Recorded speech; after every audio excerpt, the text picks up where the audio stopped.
Hello everyone, welcome to our YouTube channel banker couple. अभी नेफेड का notification आ चुका है और नेफेड का नोटिफिकेशन जो है वो उसमें 66 वैकेंसीज आई है। जिसको नहीं पता उनको मैं एक बार फुल फॉर्म बता देती हूँ। ये है national bank for financing infrastructure and development. ये एक ऑल इंडिया फाइनेंशियल इंस्टीट्यूशन है, AIFI। और जो नेफेड है इसकी वैकेंसीज जो है लास्ट ईयर भी आई थी और इसकी वैकेंसीज हर साल बहुत ही लिमिटेड आती है, तो इसमें अपॉर्चुनिटी तो आपके पास है सिलेक्शन की, क्योंकि इसमें जो पोस्ट है वो बहुत वैरायटी ऑफ पोस्ट है। इसमें टोटल 66 वैकेंसीज आई हैं और ये स्ट्रीम वाइज आई है। कौन कौन सी स्ट्रीम की, ये सारी चीज़ें हम इस वीडियो में डिस्कस करेंगे। क्या सिलेक्शन प्रोसेस रहता है इनका, क्या पैकेज रहता है, CTC क्या रहता है और क्या फैसिलिटीज़ होती है, एवरीथिंग जितना भी इस नोटिफिकेशन में है उसको मैं शॉर्ट में आपको समझाऊंगी। सबसे पहले बात कर लेते हैं कि इस पोस्ट का नाम क्या है। ये जो पोस्ट है नेफेड ने जो निकाली, ये एनालिस्ट की पोस्ट है। ये एक रेगुलर फुल टाइम जॉब है। इसकी फॉर्म फिलिंग 26 अप्रैल से स्टार्ट हो चुकी है और ये 19 मई तक चलेगी। और इसका जो ऑनलाइन एग्ज़ाम है वो मई या जून 2025 में हो सकता है। अभी इसकी एग्जैक्ट डेट इन्होंने नहीं बताई है, लेकिन मई या जून में ये हो सकता है। अगर इसकी प्रिपरेशन कैसे करनी है आपको वो जानना है तो आप IExamB की जो फ्री वर्कशॉप कल होने वाली है 29 अप्रैल को 9:30 PM by Sushil sir and CP Joshi sir, वो अटेंड कर सकते हैं। तो वो पूरी इन्फॉर्मेशन देंगे आपको कि इस एग्ज़ाम की आपको तैयारी कैसे करनी है, क्योंकि इस एग्ज़ाम में वैकेंसीज काफ़ी कम है। तो बहुत सारे बच्चों को लगता है कि हम क्यों इस एग्ज़ाम की प्रिपरेशन करें या ध्यान ही क्यों दें इस एग्ज़ाम के बारे में।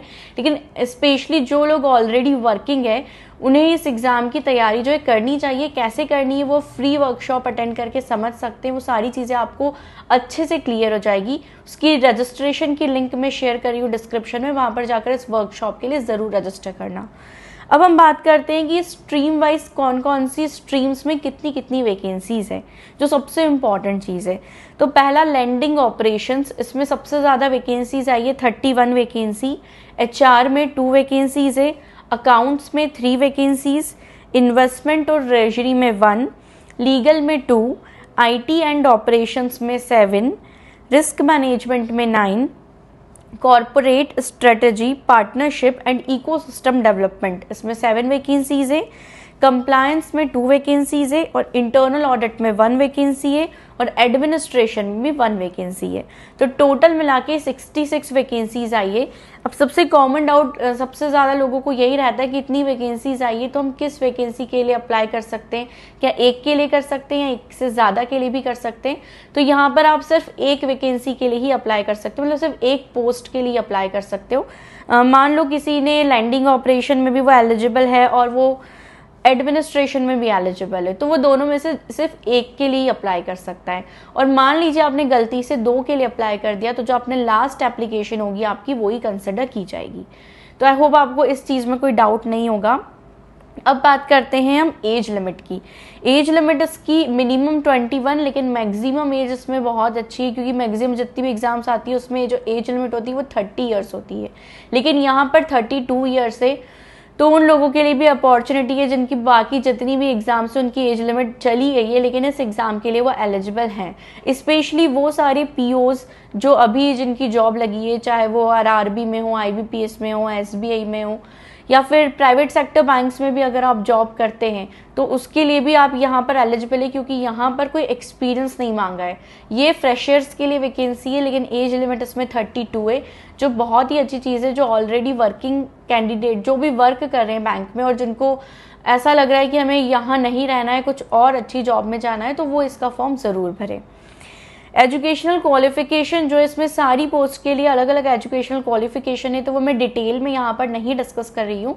यहाँ पर मैं पूरा चार्ट लगा रही हूँ एजुकेशनल क्वालिफिकेशन का, तो वहाँ पर एक एक आप देख सकते हैं आप किस में एलिजिबल हैं किस में नहीं है, और फिर उसके अकॉर्डिंग आप चूज कर सकते हैं।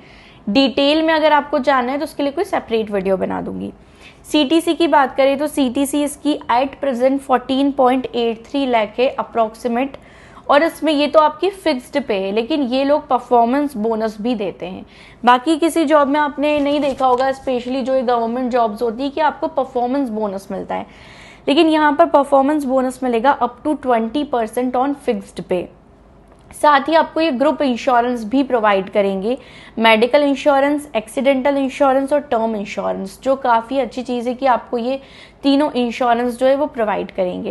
इसके अलावा भी जो अलाउंसेस मिलते हैं, जो बाकी ग्रेड ए की पोस्ट होती है वहाँ पर जो अलाउंसेस मिलते हैं वो यहाँ पर भी आपको मिलेंगे। उसके अलावा अभी आरबीआई का वेज रिवीजन हुआ है, तो मे बी इसका वेज रिवीजन भी आने वाले समय में, जब तक कि इस वैकेंसी का रिक्रूटमेंट कंप्लीट होगा, इसका भी वेज रिवीजन हो सकता है। तो जो ये सीटीसी अभी दिखा रहे हैं ये बढ़ भी सकती है आने वाले टाइम में, या आने वाले 1 साल में तो ये ज़रूर बढ़ जाएगी। अगर एप्लीकेशन फ़ी की बात करें तो 800 रुपीज़ एप्लीकेशन फ़ी है प्लस टैक्सेस। तो ऐसा नहीं है कि आप लोग एप्लीकेशन फ़ी अफोर्ड नहीं कर सकते, स्पेशली जो वर्किंग है वो तो ज़रूर अफोर्ड कर सकते हैं, तो आप लोगों को इसका फॉर्म ज़रूर भरना चाहिए। सिलेक्शन प्रोसेस भी इसका इतना कॉम्प्लिकेटेड नहीं है, इसमें सिर्फ सिंगल ऑनलाइन एग्जामिनेशन होगा, उसके बाद इंटरव्यू होगा। ऑनलाइन एग्जाम में इसमें 2 सेक्शंस होंगे, सेक्शन ए और सेक्शन बी। सेक्शन ए में 3 पार्ट रहेंगे, रीजनिंग और क्वांटिटेटिव एप्टीट्यूड के 15 क्वेश्चंस आएंगे 15 मार्क्स के, इंग्लिश लैंग्वेज के 10 क्वेश्चन 10 मार्क्स, और data analysis and interpretation 15 question 15 marks. Total 40 questions होंगे 40 मार्क्स के, और आपको ओवरऑल 30 मिनट्स का टाइम मिलेगा सेक्शन ए के लिए। सेक्शन बी की बात करें तो ये प्रोफेशनल नॉलेज होगा, इसमें 40 क्वेश्चंस रहेंगे 60 मार्क्स के, और इसमें भी आपको 30 मिनट्स का टाइम मिलेगा, ये भी ऑब्जेक्टिव होगा। तो टोटल 80 क्वेश्चंस रहेंगे 100 मार्क्स की, और पूरे 1 घंटे का ये आपका पेपर रहेगा। तो जो एग्जाम का लेवल है वो इतना डिफिकल्ट तो है ही नहीं, बहुत इजी लेवल है, बस जो है प्रोफेशनल नॉलेज ही रहेगा। प्रोफेशनल नॉलेज अगर आपका अच्छा है तो आप इस एग्जाम को जो है ईजिली क्रैक कर सकते हैं। मिनिमम क्वालिफाइंग मार्क्स, मतलब जो सेक्शनल कट ऑफ है, इन्होंने ऑलरेडी बता दी कि 40% आपको ईच सेक्शन में लाने हैं, यहाँ पर मिनिमम क्वालिफाइंग है, और वो चेंज भी कर सकते हैं। इसके अलावा 1/4 नेगेटिव मार्किंग भी यहाँ पर रहेगी। इसके बाद इंटरव्यू होगा, इंटरव्यू में वो 10 to 15 टाइम्स जो है कैंडिडेट सेलेक्ट करेंगे वैकेंसीज के, और डिपेंड करता है कितनी फॉर्म फिलिंग होती है, उसके बाद ये चीज़ चेंज भी हो सकती है। इंटरव्यू जो है वो सिर्फ मुंबई में होगा, ये इन्होंने ऑलरेडी मेंशन कर दिया है। और जो ऑनलाइन एग्जाम है उसके सेंटर्स भी बहुत लिमिटेड है इंडिया में, हर सिटी में इसके सेंटर्स नहीं है, तो वो एक बार आप नोटिफिकेशन में चेक कर सकते हैं। इंटरव्यू 100 मार्क्स का होगा, और मिनिमम आपको 40 मार्क्स इंटरव्यू में भी लाने हैं क्वालिफाई करने के लिए। एग्जाम और इंटरव्यू का अगर वेटेज की बात करें तो एग्जाम का 70% वेटेज और इंटरव्यू का 30% वेटेज रहेगा। एक चीज़ इसमें ये अच्छी है कि इंटरव्यू से मुंबई में हो रहा है, तो मुंबई आने जाने का सेकेंड एसी का जो फेयर है वो ये रीइंबर्स करेंगे। ऐसा नहीं है कि ये सिर्फ रिजर्वेशन वाले कैंडिडेट्स के लिए, क्योंकि जो बहुत सारी जॉब्स होती है वो अनरिजर्व कैटेगरी को रीइंबर्स नहीं करती, लेकिन यहाँ पर ऐसा कुछ मेंशन नहीं है। सभी को सेकेंड एसी तक का जो फेयर है आने जाने का वो रीइंबर्स करेंगे, जो बहुत ही अच्छी चीज़ है। अगर आप एग्ज़ाम निकालते हैं और अगर आप इंटरव्यू तक पहुँचते हैं तो आपका जो आने जाने का खर्चा है वो बच जाएगा। पोस्टिंग की बात करें तो इसकी पोस्टिंग हर जगह नहीं रहती जहाँ पर इनके ऑफिस है, स्पेशली न्यू दिल्ली और मुंबई, यहाँ पर ज़्यादातर इनकी पोस्टिंग आती है।